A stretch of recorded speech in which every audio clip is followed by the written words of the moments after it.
Sa kabila ng masamang panahon kahapon, maraming mga estudyante ang pilit na pumasok sa paaralan at universidad dahil hindi sila sakop ng class suspension.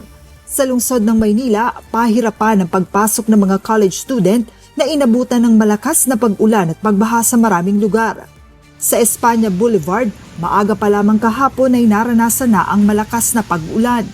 Ilang sandali pa, binahana ang maraming mga kalsada, kabilang na sa may University of Santo Tomas. At dahil may pasok, napilitan ng mga estudyante na lumusong sa baha para lamang makarating sa UST. Sa lakas ng ulan, pinasok na ng baha ang loob ng university, kung saan pahirapan na makatawid ang ilang mga estudyante. Sa isa pang video, kita ang pagsilong ng mga ito sa gitna ng malakas na ulan at nang magsimula ng tumaas ang baha.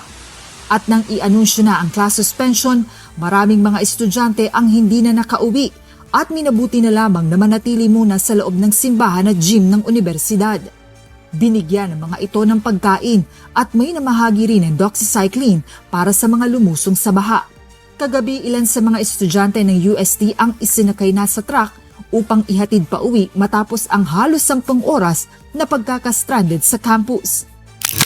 Samantala, idinaan din ng ilang estudyante sa social media post ang kanilang hinanakit sa late na suspension ng pasok kahapon.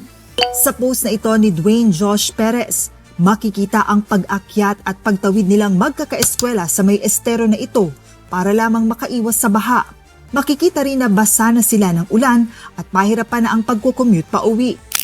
Kanya-kanyang diskarte din ng mga estudyanteng ito mula sa University of the East Manila Campus para lamang makapasok kahapon.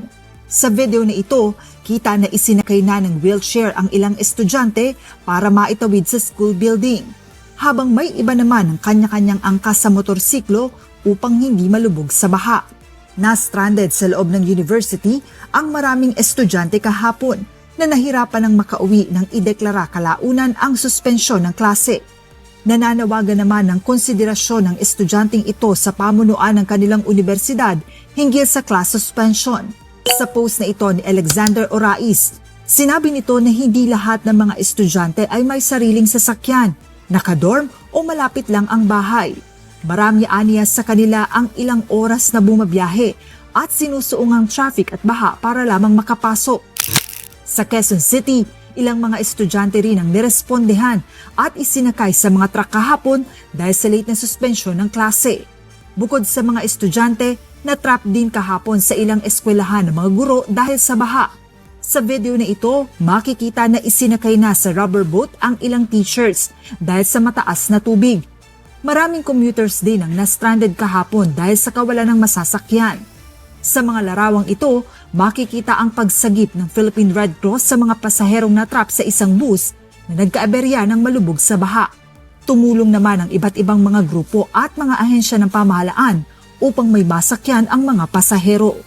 Joanano, humahataw sa balita ngayon.